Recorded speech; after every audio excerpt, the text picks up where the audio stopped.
Hello, hello. Can you guys hear me? I know you're probably muted, but if you can type in the chat for me, it'd be awesome. Hey, Buddy and Lindsay, how you guys doing? Congrats, Lindsay, on getting the ground school done and getting your student certificate. That's awesome. Now you're official. Here, I'll unmute you so you can talk about talk about it if you want. Hey, Hey. So that's exciting. it's super exciting. It took a couple months. I'm not gonna lie. It took a couple months, right? Is that what you said? Yeah, Yeah, wow. September, halfway through September, I think. Okay, very cool. And then when are you taking the written exam? I think I'm gonna schedule it within the week. Okay, awesome. That's sweet. And then remind me, you've already gone through like all the in my brain. I have to get it out of my brain. Yeah. Yeah. Don't worry, you'll have to go through it all again when you prepare for your check ride. But you went through all the practice tests and stuff, right? I have not yet. Oh, you haven't yet. Okay. All right. So you just finished the lessons then. I finished the lessons. Okay, cool. So my son just took his written last week. So we were doing some practice tests That's through convenient. other online places. So we've been it's a whole family thing at this point. That's awesome.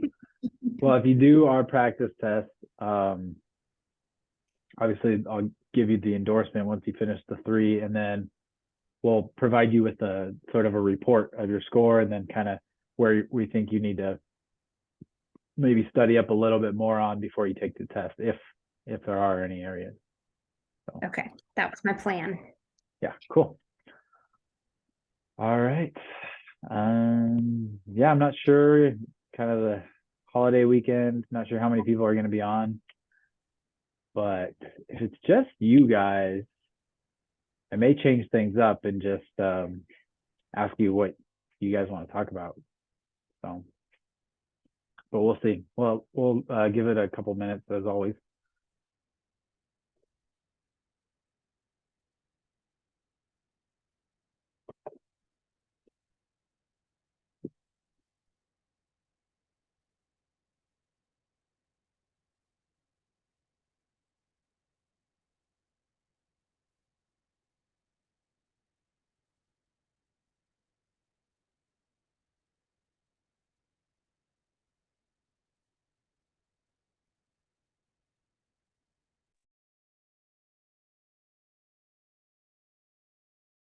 Got Dan on.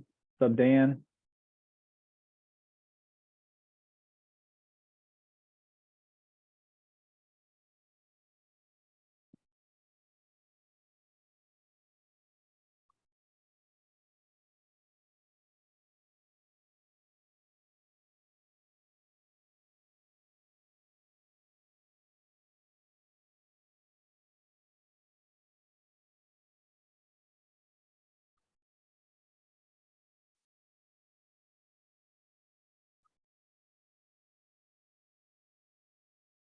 As always, we'll give it till about 7:02 before we get started, see if there's any latecomers. Not sure how many people are going to be on with the holiday weekend and all that's going on. I didn't promote a live lesson too much, so sometimes when I don't do that, people seem to forget.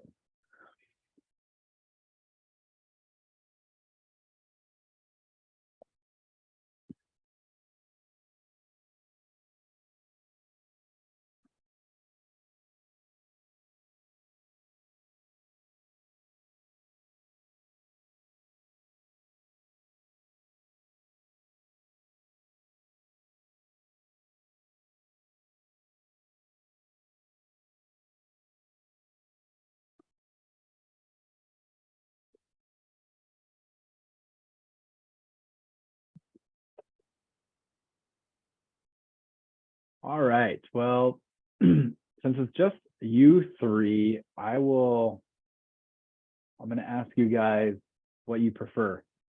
I was planning on doing sort of like quizzing you guys on sort of aircraft lights at night, like traffic at night, then doing some like VASIs and PAPI sort of quiz stuff, and then also like light signals from the airport when you have lost comms.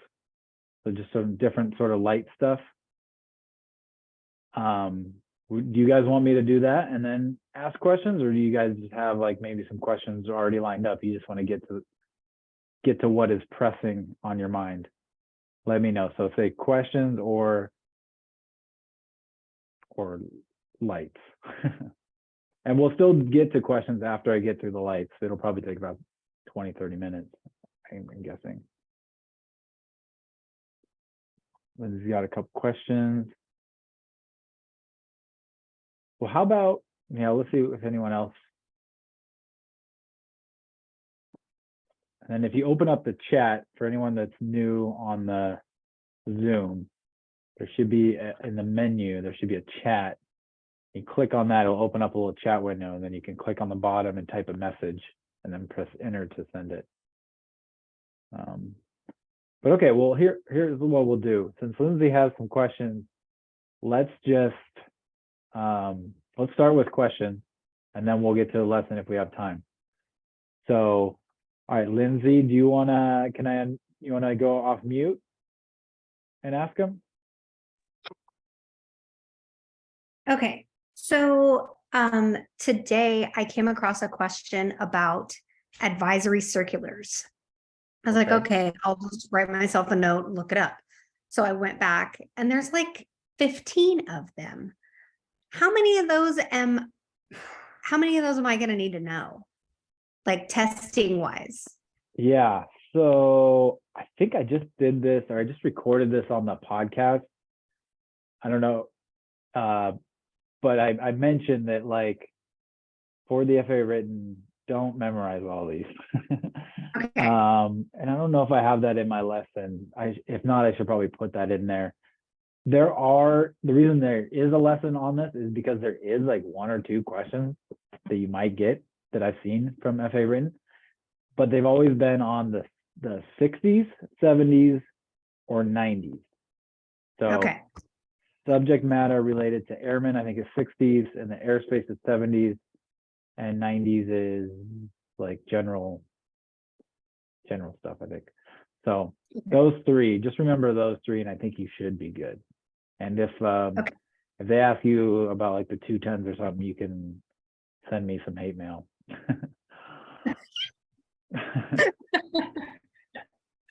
Okay. And then do you have, outside of the lesson, I am struggling with landing distance charts and coming up with the right answer. Landing it's distance. A chart. It should be easy. It should be 1, 2, 3. And I don't know if it's the tailwind headwind component that is okay. Well, how about this? throwing me off. But maybe we can put you on the hot seat here, and I'll pull it up, and then you tell me what to do. Okay. And then maybe I'll see if I might find something wrong with your procedure, or maybe it's just like little human errors that add up and get you, a couple 100 feet off or something. Okay. Because those are the two usual things, right? It's either something's wrong with your procedure, so you're definitely going to get it wrong, or you make little errors here and there, and then it adds up so that your final answer is like just enough off of what the options are for the question. Okay. So we want to understand which one it is. Let's see here. Can you see this okay? Yeah. That's kind of Which blue. It is blue. Which like number what's the word I'm looking for? Like the figure is that? That's better. What figure is this?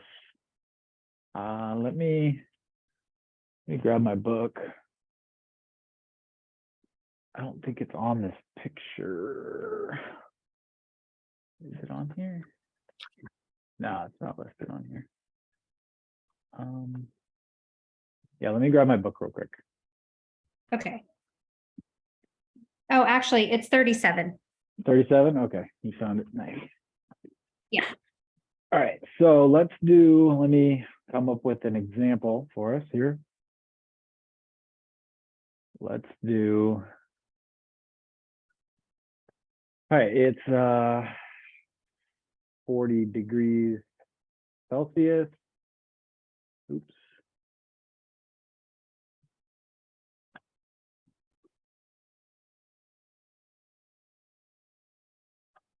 Sorry, something's not working for me here.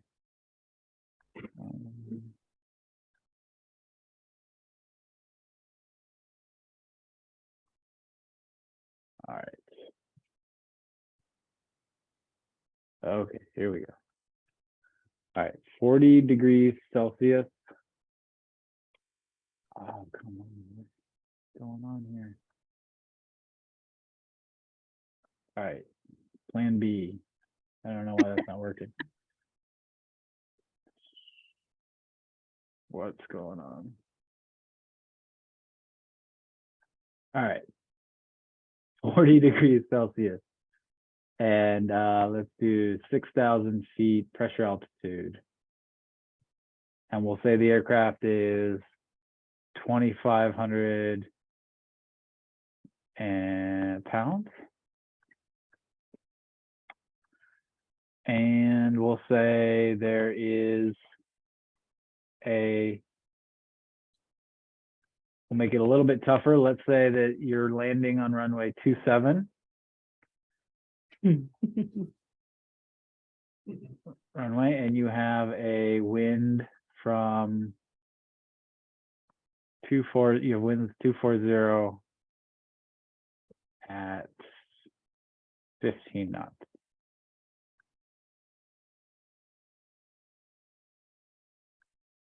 Okay, so what's the first thing that you would do, Lindsay? So first,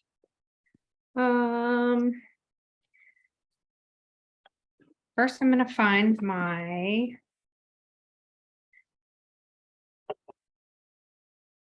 So I'm landing on 27. First, I'm going to find my wind, right? Okay, yeah, I like that. Okay. So I'm landing on 27 and my wind is 240.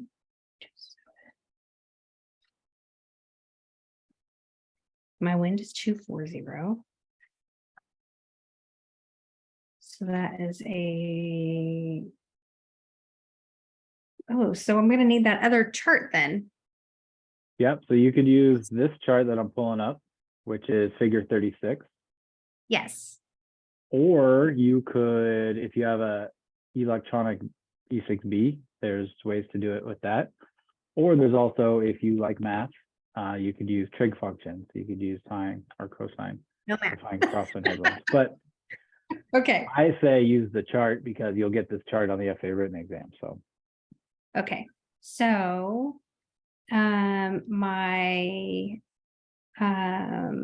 going to be 30 degrees. Yep. Okay, let me find that.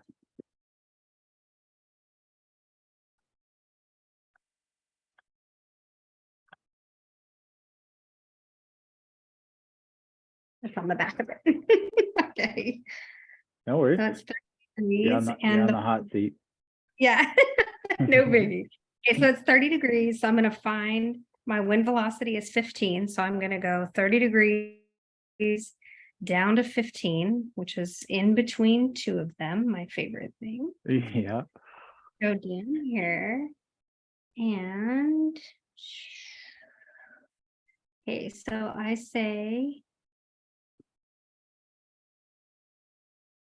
that I'd call that 8 on the bottom, and the crosswind component I'd call 8, and I would call headwind 15, 12. Yeah. Okay, I agree. okay, So everyone who's watching, just so you know, so we followed this procedure right here. And the reason why this is nice to use this method of finding your crosswind, because you get this chart on the FAA written exam. So, and it tells you the process right here. So you want to find the angle between wind and runway, which in this example, it was 30 degrees, and that happens to be our example as well. So 270 runway, that's a heading of 270. And then our wind is 240. So the difference between that is 30 degrees. Then B, we're going to find our wind velocity, which is 15 degrees on these arcs, these different arcs here. And so that's what Lindsay was saying, is between the 10 and 15. So you just kind of got to eyeball it in between the 10 and 15, or sorry, 10 and 20 arcs. And then you draw from that intersection, you know, at that point with your line, this blue line here, we draw a straight line down and a straight line over. This one is our crosswind component here. And then this one is our headwind component. And so she got 12 as a headwind component. And then what I like to do always when I do these things is just, does that make sense? So after you calculate it, so okay, we're landing in the direction of, you know, west 270, and we have wind just off our left 30 degrees. So it's going to be mostly a headwind, just because just 30 degrees off of a straight headwind, and then a little bit of crosswind. So that matches, right? 12 is most headwind with a little bit of crosswind. Okay, so good job. All right, so we'll add this 12 headwind. Okay, then what's next? okay. So then I'm gonna go to the landing distance graph. And I'm gonna find the temperature on the bottom, which is 40 degrees Celsius. And I'm gonna take that up to the sideways line at 6,000 Okay. Yeah, I'm sorry, I kind of and did find it. it's okay. Find where that intersection is, and then I'm gonna go from there directly over to my reference line, right? Yep. And then on the next box, I'm gonna find 2,500, and I'm gonna draw up from there so that I have an intersection when I'm ready to draw over, right? Yep. So I'm gonna take my first reference line, and I'm gonna parallel the black line that's above and below it until I hit 2,500, which is the weight of my aircraft. Yep. Then I am going to go straight over to the next reference line. Okay, here's where I think I'm getting it wonky. Wonky, that's a word. Okay, so my 12, so I'm going to find my 12, right? I'm finding my headwind. Yes. Mhm. Okay, so I'm going to find 12. I'm going to draw that up. And then I'm going to follow that down again until I hit that intersection. And then I'm going to go straight over to my next reference line. Okay, so if there's no obstacle, I would go straight. And if there is an obstacle, I would figure out how far up the obstacle is and go to that point. Yes. Yes. Yep. Okay, so in this case, there's no obstacle. I'm going to go straight across. Okay. Yeah, so what do you get? Yeah, about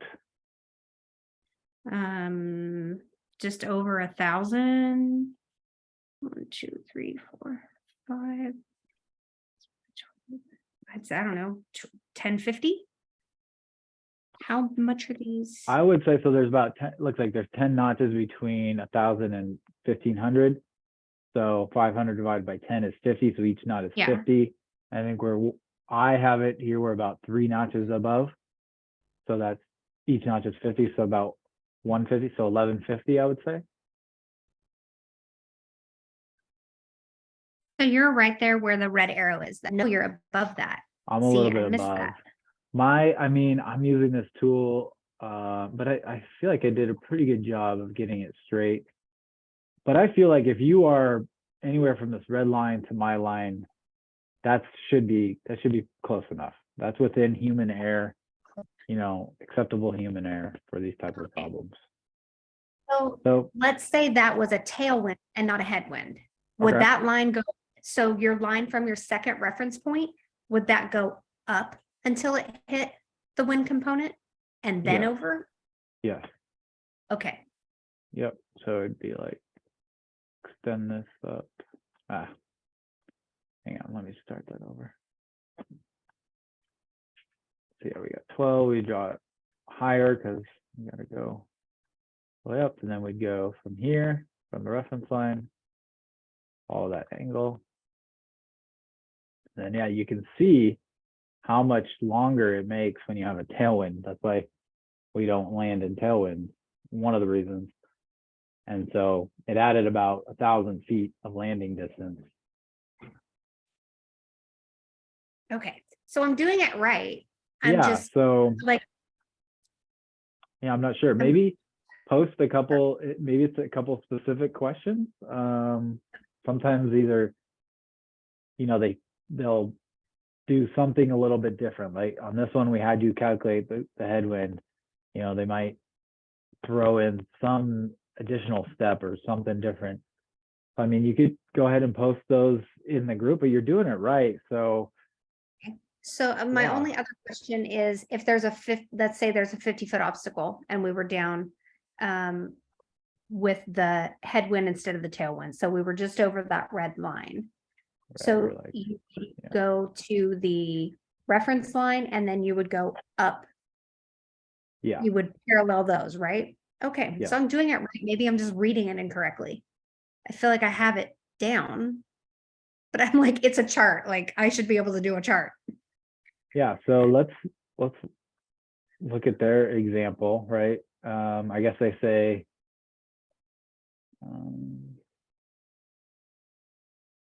so their example here, they have 25, so they do 25 here, and then they have pressure altitude of 3965, okay, to a weight of about 2,800, and then they have a 9-knot headwind, so they go 2,800 here, they draw that, they do down to a 9 knots here, and then they go all the way over, and that's about 1,100, so their ground roll is 1,100, and then over 50-foot obstacle, so if we did this,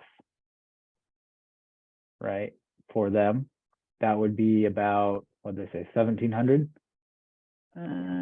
Yeah, that's, about Okay. 1,750. Okay. So yeah, it could be maybe just making some little mistakes. I don't know. I'm not sure, but good job. Cool. Thank you. Yeah, cool. So do you have another question? No. Mike, okay. Mike asked, is that the 2,700 line? Sorry, Mike, I wasn't watching the, which part were you referring to?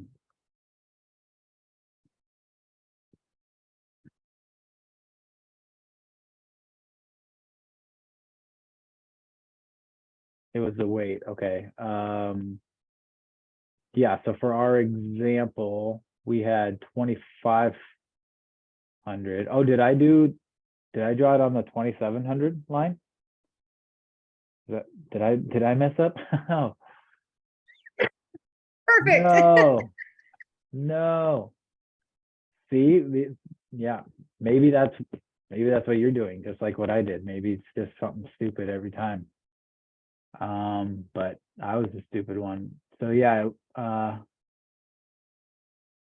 so that's why you were probably right on that red line. See here. Yeah, that's a little bit below the red line. So yeah, sorry about that. Good catch, Mike. Yeah, so I drew it from here, which is not 25. I even wrote 2,500, which is funny. So it should have been from there. Good catch. Okay. Who else has a question? Any questions?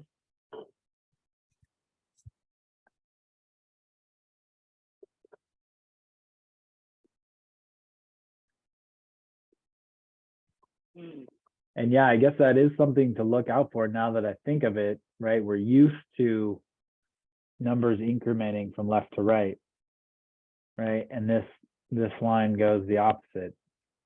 So that's probably what my brain was telling me, right? That to the left of 2600 would be the lesser number, 2500. So you gotta be careful. I did that on purpose so you guys could have a learning experience. Good catch. Okay, I'm muting myself. Sorry. Buddy, you're looking for that chart. What chart number was that again, Lindsay?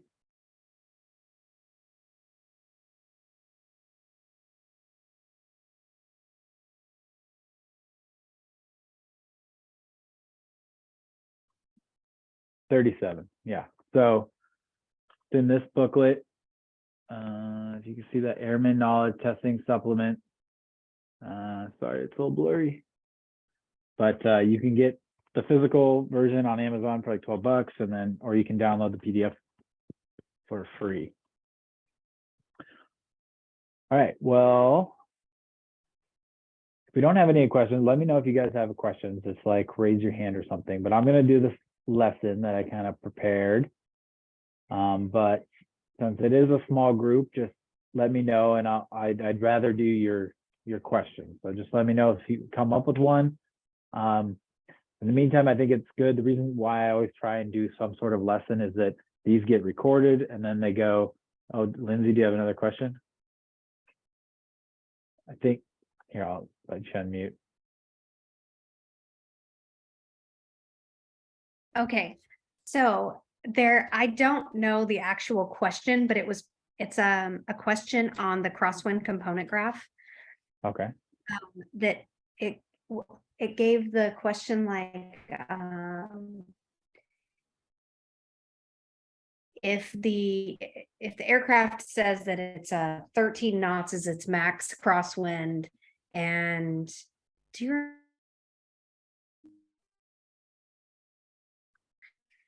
What was that? like I only had like two pieces of the information. It was asking like the question backwards. So it wasn't like, okay, here's your wind, here's your runway, figure that out. The reverse. So I don't get how to do that. Okay, so let's say 13 knots max. So your aircraft can do 13 knots max crosswind. And let's say you're landing on runway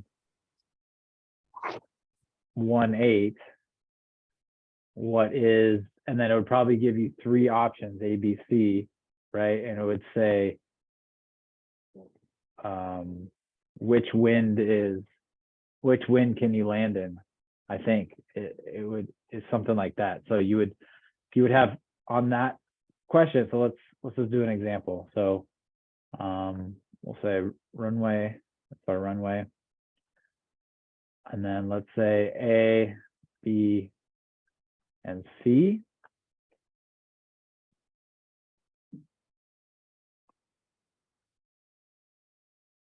And let's say that A is, now I'm going to try and come up with some that work and some that don't work. So bear with me here. Let's say 20 knots at, or sorry, doing this backwards. Let's say the wind is 210 at 20. And then let's say the wind is 140 at 14. And then let's say it's 100 at 15. So it'll give you something like this. And I think this is what you're asking. It says, okay, the aircraft has a max crosswind of 13 knots. If you're landing on runway 18, which wind is acceptable to land on? Or it might be the opposite. It might say which wind of the three answer choices is out of your limits. And so basically what you have to do in that situation is you just have to take the winds from each one of these answer options and then just see what the crosswind component would be. So for A, right, it would be, okay, we have 30. we have a difference of 30, 210 between 180 is 30, and we have 20 degrees. So that would bring us down to this arc. And then we would have a crosswind of about 10. So we go 10 for that one. So that one would work. We could land on that one. And then 140 and 180. So the difference there is 40 degrees between the two. So we go here and it's 14 degrees. So it's going to be about right there, about the same thing. Ends up being on the same line. So that's also 10. So that one would work. Let's do 10 here. So this one works. And then 100 at 15. Let's see that one. And do green again. So I forget 100. So it's 80 degrees off. So this is going to be quite the crosswind. So 80 degrees off. And then what was it? 15 knots. 15 knots will be about like right here. You draw it down, and that's going to be about 15. It looks about 15 knots, which kind of makes sense. Maybe a little bit less than 15 knots because it's almost a direct crosswind. So it could be 15 or 14, anywhere between there. So let's say call it 14. And this one would be out of limits. So I think, does that sound familiar? Something like that, Lindsay? Yeah, I think so. Okay. But yeah, basically you would have to try all of them and then see, okay, which one is within limits. If you find the exact question, let me know and post it in the group and I can tell you about it. But I think that's it. Okay, cool. Thank you. Yep. All right, so let's do this lesson again. If you guys have any questions, just stop me. But I just wanted to talk a little bit about some light stuff. I thought it'd be good. Buddy, you got a question? All right, I'll let you unmute. Yes, sir. Now the information that she's getting, is she's coming out of the private pilot test prep book? So she's using the Airman Knowledge Testing Supplement, but are you talking about the questions that she's talking Yes. about? Right. So yeah, I'm guessing that's a conglomeration of maybe the test prep book, our online ground course, or any other kind of Okay. FAA written practice test info that she has. Okay. Yeah. Because yeah, I've got the 𝐁𝐞𝐿 stuff, and Okay. I did find some of the stuff as far as the chart, one chart, but the other charts, I guess I'm going to have to purchase the book. And I don't want to take too much from your of your class, but there toward the end, I'm going to find out, or I'm going to need to find out exactly which books am I going to need as far as supplements to get my written satisfied. Okay. Yeah. Okay. You know what? Why don't you, while I'm doing this, why don't you send us an email? I just posted our email address. Send me an email just to remind me, and I can send you, tell me what you have, and then I can tell you if you need anything else or if we can provide anything or whatever. Oh, yeah. Well, I've got, like I said, I don't want to take too much time, but I've got the complete package of 𝐁𝐿. Okay, that's supposed to help me with my private, my instrument, my commercial. Okay. And then again, too, I've just picked up your book here. I think there was something else, but I'm just picking up bits and bits of books. Gotcha. To get me going. Okay. And have you done any sort of like ground training or anything like that? Or you just, like you have a ground school? Have you done that or anything? Or do you plan to? Well, I've already done my my introductory flight, and Okay. my instructor gave me the what is it here? What is it, pre-solo? I've got a pre-solo exam that he's given me. Yeah, Yeah, pre-solo okay. knowledge exam. I'm taking that right now, trying to Okay. finish that. So Okay. So, Okay, so you have an instructor, so he'll be able to endorse you for the FAA Written once you're ready, so that's good. So you Mhm. don't need a ground school for your endorsement. And you're going the route, so that's fine. So when you have someone to endorse you, you can basically choose to study however you want. You can do an in-person ground school, you can do an online ground school, or you could do your route where you just buy some books and you kind of tackle the books, right? Right. Either one works. It really depends on what you are. I think online ground schools are the most popular because they are kind of that in between. They're in between the price range, and they're also kind of both the do it yourself, but also they have the structured lessons, videos, and like ours, we have a chance to get your questions asked with me. And then you have the book option, which is sort of like you're kind of on your own, right? So if you can study on your own, you're good, then go for it. I Right. think you have enough books to do that. You Okay. may need to supplement it by searching some YouTube videos or something, I'm here in and it there. now. I'm in Yeah. it now. I'm in it So, now. so I would go with that. If that doesn't seem to be working for you, maybe look into getting an online ground school and having some structure. But the one thing I want, if money is something you care about, I want to. It may get, if you get too far in your flight training, you may get to a point where your flight instructor wants to start doing ground lessons with you to get you caught up on that. Right. And if that happens, you're going to start paying a lot more, right? Because you're paying them 50, 60, 70 an hour for ground lessons. Exactly. And you want to Exactly. try and keep the time you pay for them up in the air to save money. Exactly. Exactly. Yeah. And I think there's a minimum requirement too in the FARs as far as the ground school requirements. So no, I mean, I'm assuming you're part 61. You're at a part 61 flight school. Is that, do you know? I want to say that they're looking what 40 hours, something like that for flight training. Okay, so that would be part 61. So that means there's no requirement for how you learn your ground knowledge. Okay. As long as you get an endorsement, which you can get from your instructor. Okay. Yeah. All right. Well, I don't want, like I said, I don't want to waste too much y'all's time because this is valuable. But yeah, and yeah, let's keep chasing this ball, and I'll get with you at the end of class. All right, cool. Yeah, send me an email and we'll get Okay. you straightened out. Okay, I'll do that right now. Yes, sir. All right, cool. All right, cool. All right, so position lights, right? Let's talk about these. We have green lights that face to the right of the aircraft. We have red lights that face to the left. There you go. We have white lights that face to the back. I'm not going to use white, but all right, so we have those three lights. And the reason we do this is so that at night, we can sort of identify when we see traffic, which direction that traffic is going based off these colors. This is another reason why color, like if you have to be able to see color when you take your FAA medical, they do a color vision test.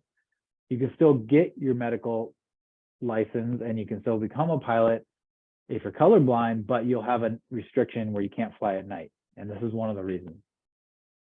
So let's do a little quiz for you guys. So if you see, can you guys see these two little lights here?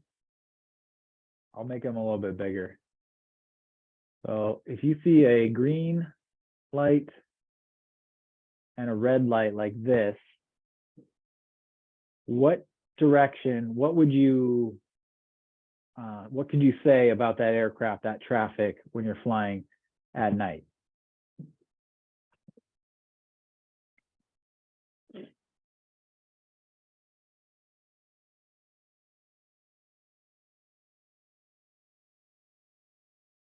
Lindsay says coming at you. Mike says coming at you.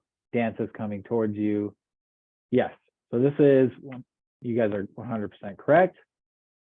So if you can see this line, it can point forward, like directly forward, or to the side, and then kind of almost a little bit to the back. And this is kind of the range in which you can see the light, right? In this range. If it's off kilter to either side, you're probably only going to see one. And then one thing I didn't mention that you're going to see right here on top of the tail is either a white or a red flashing anti-collision light. So in all these little quizzes that I do, you would also see something, either a red or a white flashing light. So it has to be flashing, has to be either red or white, and it has to be omnidirectional. So you have to be able to see it from over here, over here, over here, over here, over here. So you're always going to be able to see that if it's working. But in these pictures, I'm only focusing on the position lights. So on this one, you have a red light here with a white light above it.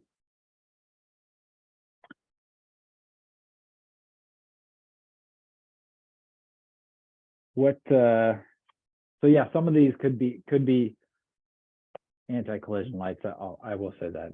I guess I was wrong.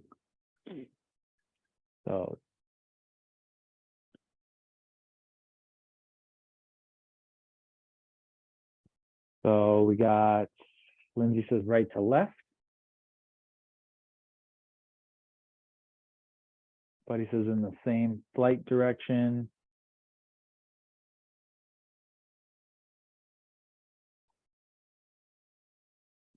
Turning left, says Dan.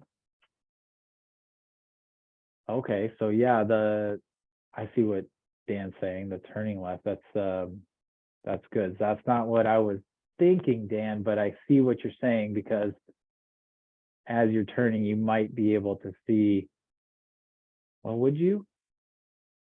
I don't know. If you're in this blind spot, you wouldn't be able to see both. No, so.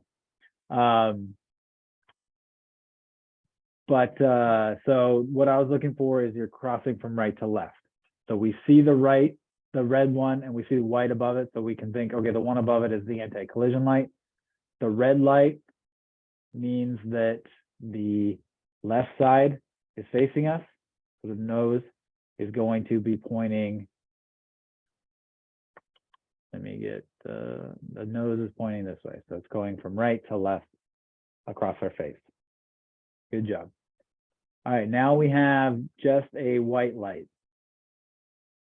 And you may or may not see an anti-collision light that's red or white flashing above. But all you see is a white light. What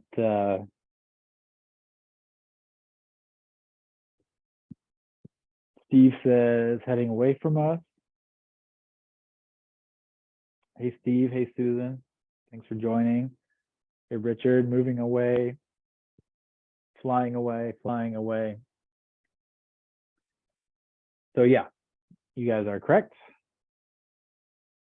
It's flying away, or as Lindsay's saying, if we're flying this way, right, and then they would be flying in the same direction away from us. But we could be looking to the right out of our window or something. We're not necessarily flying straight this way, but yes, you are correct. All right, one more. We got a white light and a green light. You guys could probably do some deductive reasoning and figure this one out pretty easily.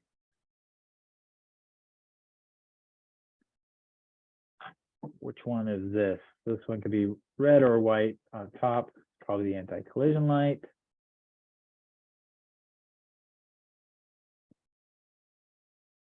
Left to right, yep.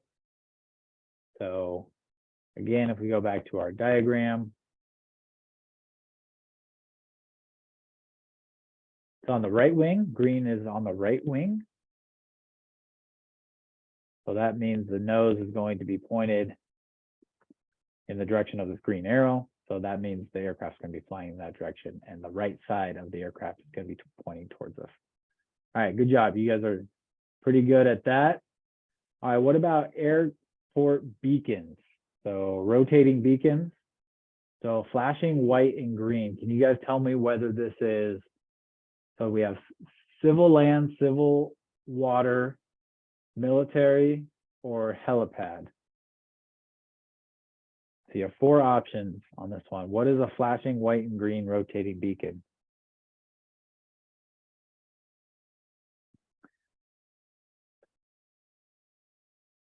Civil land, civil, civ.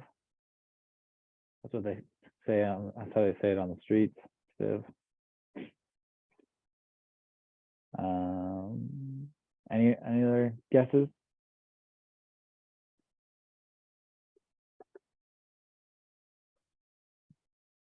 Civilian. So we reveal it, and yeah, civilian land. So this is the most common one you'll see. Likely, probably, depending on where you're flying at.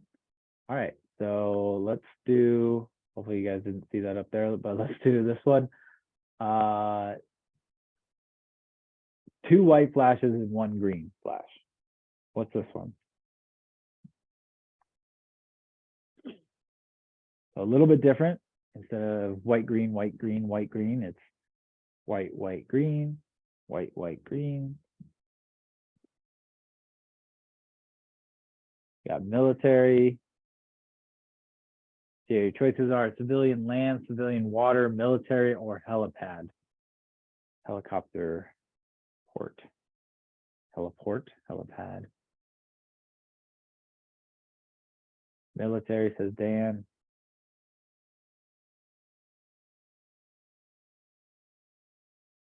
Richard doesn't know. That's okay. All right. So the answer is military. Good job, you guys. Yeah, Richard, try and remember, military is the one with 3 flashes. So you have civilian land, white, green, and then military is white, white, green. All right, we got another one with 3 flashes, but it's 2 different colors.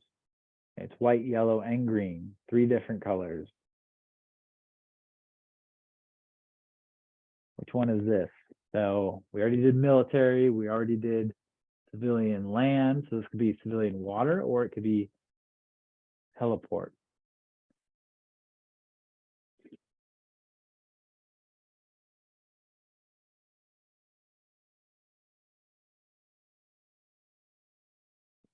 Lindsay says not sure, that's okay. Dan says heliport.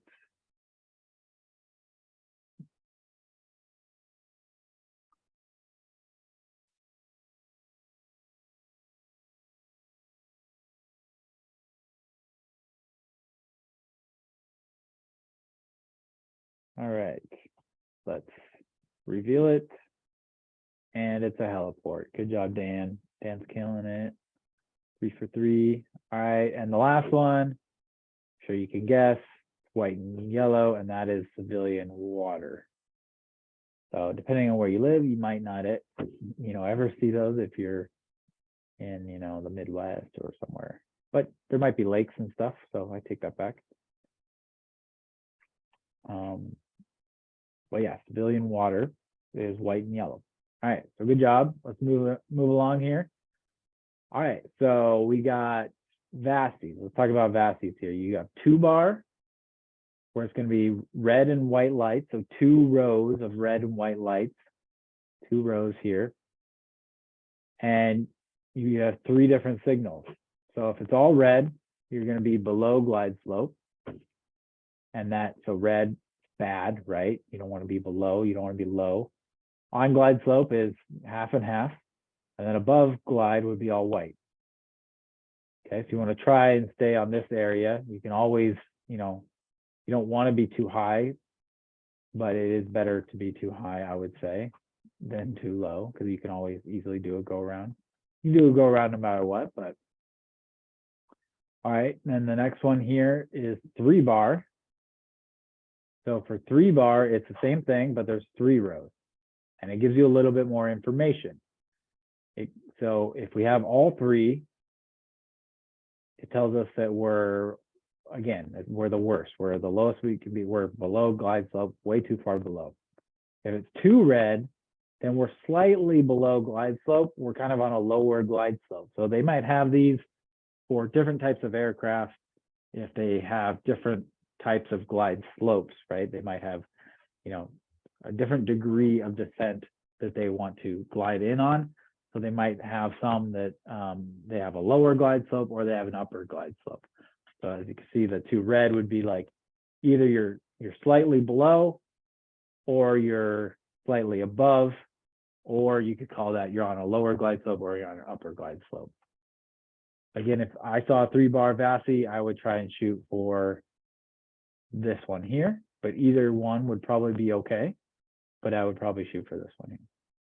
And then all white would be you're too high, you're above the glide slope.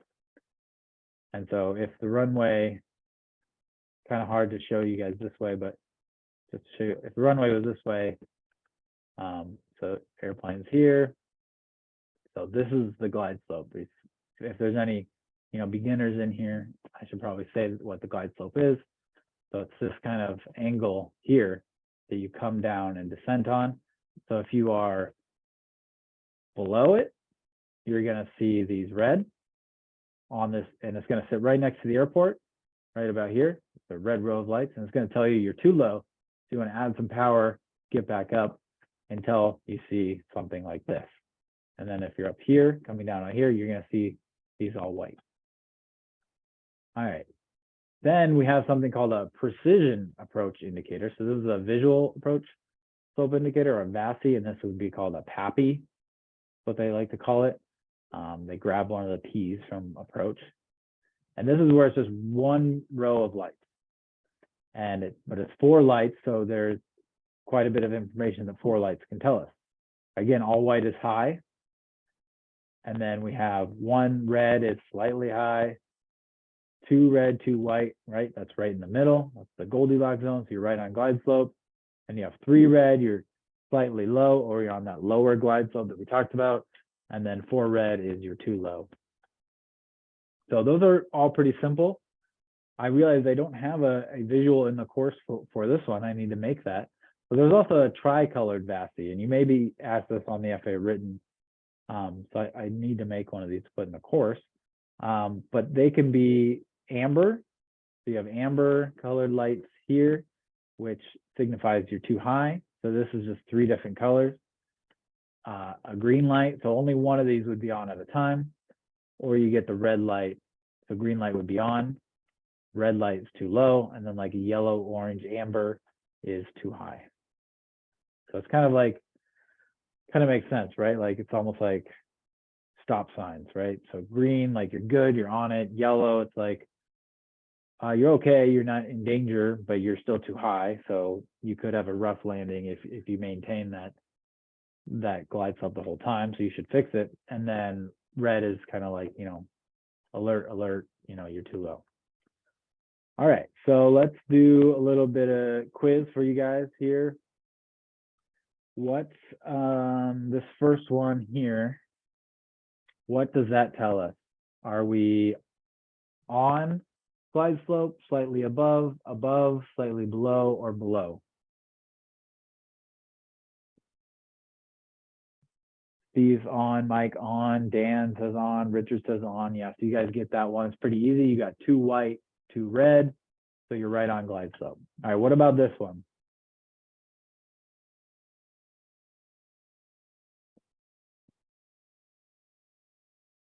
So we got high, high, high, high. Buddy, did you have a question? No? Okay. Or you did? Yes? No, you didn't. Okay. All right. Okay, so yes, it's high. And then, okay, let's move along. What about this one here? Lower glide slope. Says Mike. Lindsay says low, too low, lower. Yeah, so either slightly below or on that lower glide slope. Good job. And then this one, kind of easy. If you're going based off that last one. So instead of slightly low, you are now slightly high or on that upper glide slope. Okay, and then what about this one right here? Sorry, I'm going a little fast, but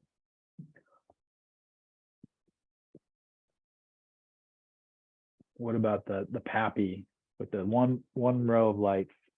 You got slightly high, little high, slightly high, same, slightly high, on high side. Yep, so these two are the same. So it's going to be, again, slightly higher on that higher glide slope. All right, this one right here. Too low, too low, low, too low, low, low, low. Yeah. So all red means too low. Pretty simple there.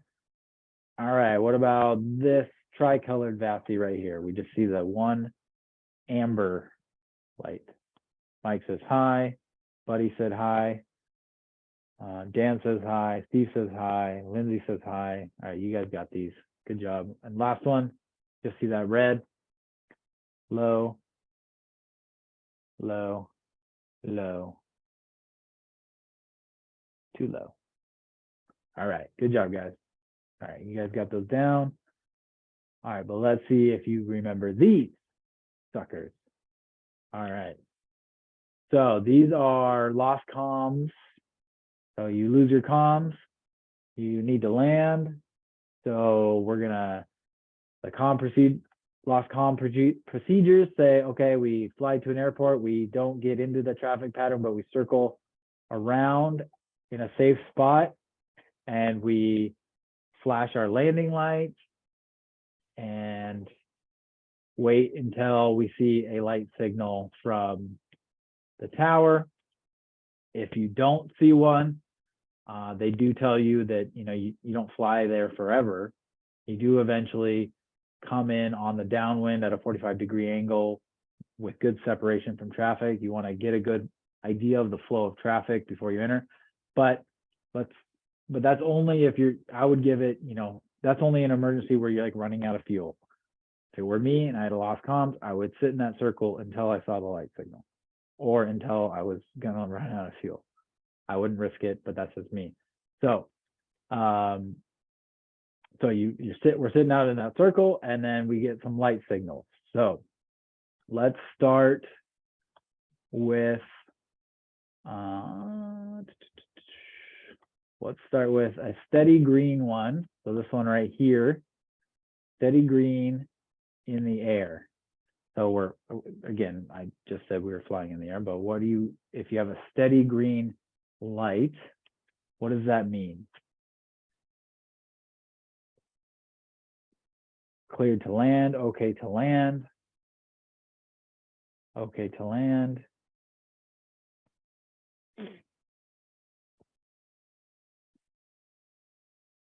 So yeah, this would say, if you were still circling there, it would say, okay, safely enter the pattern with separation as soon as practical and come in and land. All right, good job, guys. That is correct. Cleared to land. All right, now what about a flashing green one? This one over here, kind of dashed line represents flashing. What does that one tell us?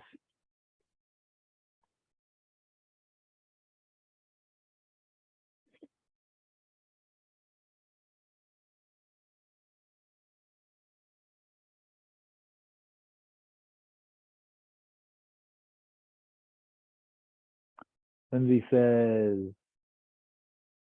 continue to circle, wait for steady green, return to land. So Susan. Dan says, return to land. So yeah, the answer is return to land. So you want to, basically that means you're out in the circle, right? And they want to just tell you to come to the airport, get into the traffic pattern. And if they give you that flashing green, that probably means you want to be on the lookout for the next light that would be a green light. So they're probably gonna give you a flashing green, so you get in the pattern, and then at some point in the pattern, they're gonna give you that green light that says go ahead and land. Or they might, I've never experienced this in real life, but they could give you either one. But usually if they give you that flashing green, you probably want to wait to see that full green one. All right, so good job. That is correct. Return for landing. Okay, what about this one up here? A steady red light. What is a steady red light when we're flying in the air and we've lost our comms? Steady red light from the control tower. What does that tell us?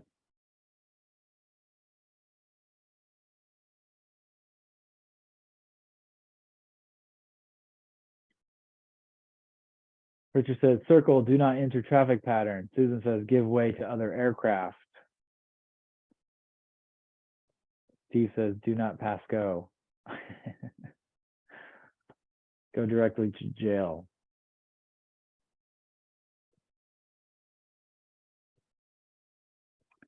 So a steady red is give way to other aircraft and continue to circle. So what does that mean?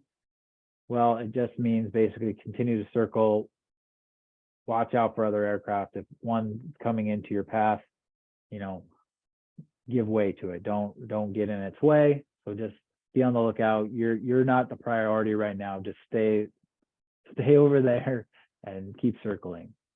So that's basically what that means. All right, so what about this flashing red? What does that mean?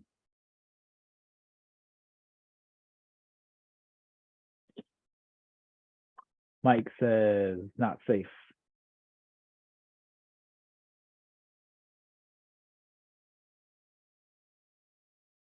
Steve says warning Will Robinson. I don't know if I get that reference, Steve. Susan says airport is not safe to land. Richard says hold. Buddy says clear the runway. Dan says taxi clear of runway. So this is when we're in the air. So there's two different sets of light signals, and we're just doing the ones in the air so far, Dan. So flashing red in the air is airport unsafe, do not land. So if this happens to me and I got an airport unsafe, I would look at the airport and see if I could see if anything was going on. Like, I don't know, is there a big fireball on the airport? Like if that was the case, then the airport's probably going to be unsafe for a while. So I might think about, if I have enough fuel, maybe going somewhere else to land. If not, doesn't look like anything's happening. Maybe they just have a fuel truck on there or something, or someone's just on there and they got to pull them off. Then you just wait and wait for the next light signal. You continue to circle and wait for the next light signal. Maybe in 10 minutes, you flash your lights again, try and get their attention. All right. So that has been all the ones in the air.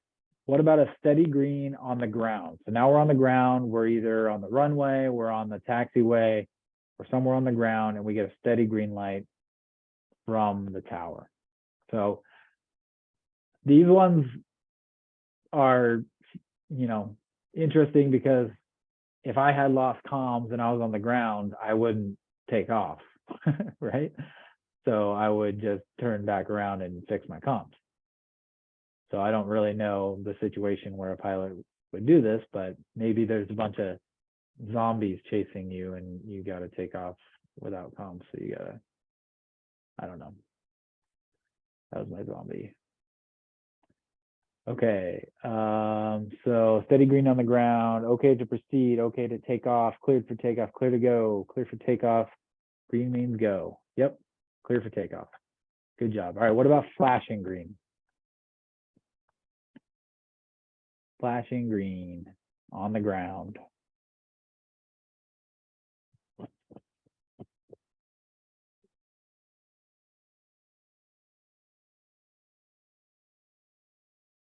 Cleared to taxi, return to start, clear to go, cleared to taxi, hold that taxi. So we got some varying answers on this one. So this one is clear to taxi. So I think green is clear to takeoff. Flashing green is like, you know, it's kind of like go, but not go all the way. So it's just go a little bit. So it's clear to taxi. And then you got to wait for full green before you take off. All right, what about a steady red on the ground? Over here, we're over here. Steady red.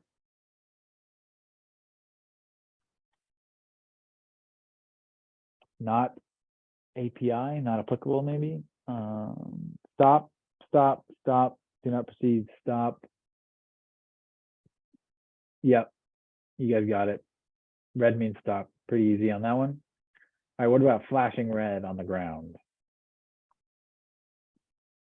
Flashing red on the ground.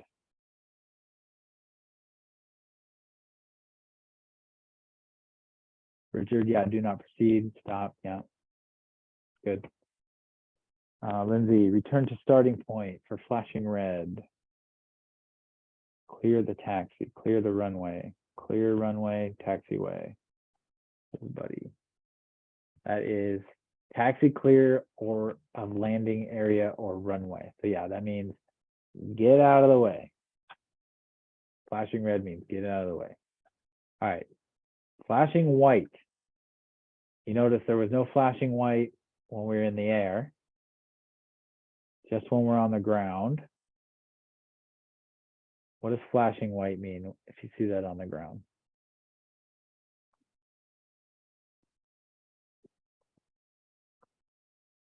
News. Return to start. Return to starting point. Return to start. Return to starting point. Boom. Return to starting point. Good job, guys.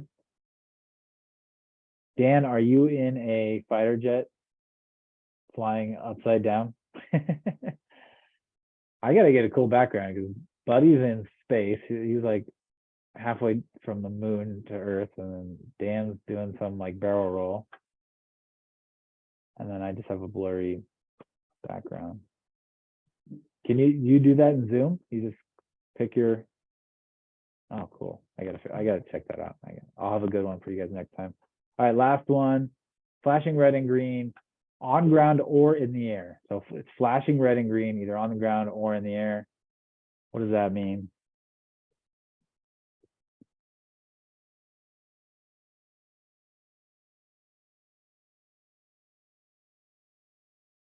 He says, stop, go, stop, go. Stop. Yeah.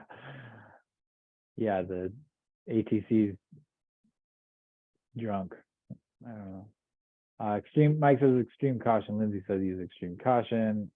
Exercise caution. Exercise extreme. Yeah, so you guys got it. What does that mean? Man, good question. Student asked me that, and I think it's, I mean, if we deduce like why would they not tell me to stop, and why would they not tell me to take off or land? Why would they tell me something in between? I guess that would be in a situation where they're telling you to, let's say you're flying up here, right? And they keep giving you a red, like maybe they keep giving you a flashing red or a red, but you keep hanging around, you keep flying because you're like, nope, I don't have fuel to go anywhere else. I have to land here, so I'm staying. No matter how many reds they give you, you're like, nope, nope, nope. They might change it to a red and green and be like, well, it's up to you, man, or girl, whatever, like just exercise extreme caution, and if you got to land, you got to land. That's the only thing I could think of is why they would do that. But anyway, good job. I think that's it. So it's 8:04, so it's been an hour. Any last questions you guys have?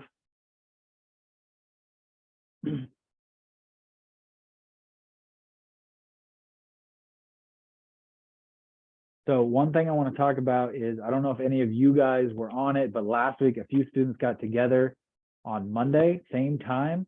So in between these live lessons with myself, there's going to be a student study session using my Zoom link, and I'll post it in the Facebook group. And all you guys have to do is get on at 7, and just whoever is the first one on or someone's on, they just have to enter the host code, which I will post in the group and send out an email. Once you enter that host code, then you have the hosting powers, the powers of the host. But that means you can share your screen, and then you can pass it to someone else and they can share their screen. So you guys can do whatever you want. You can use a whiteboard, you can share your screen. And it's just, a lot of people were asking like, hey, how can we study together? So I thought, let's make it just a recurring thing in between our meetings. You guys can use my Zoom link so that you don't have to use your free Zoom account, which I think limits it at like 45 minutes or whatever. So you can go for however long as you want, as long as you guys use it appropriately and whatever, and you guys are respectful to everyone and get a good study. Last session, I think it was 3 or 4 students, and they said it was awesome. So make use of it. Bring some questions, whatever. I think whatever you're going through, maybe you guys can tackle it together. But as always, I'm available to answer questions through email or in the Facebook groups in between now. So, all righty. If there's no other questions, then I'll call it a night. Yeah, thank you guys. Lindsay, good luck on those practice tests. I'll be waiting for them. So, all right, guys. Thank you. See you guys later.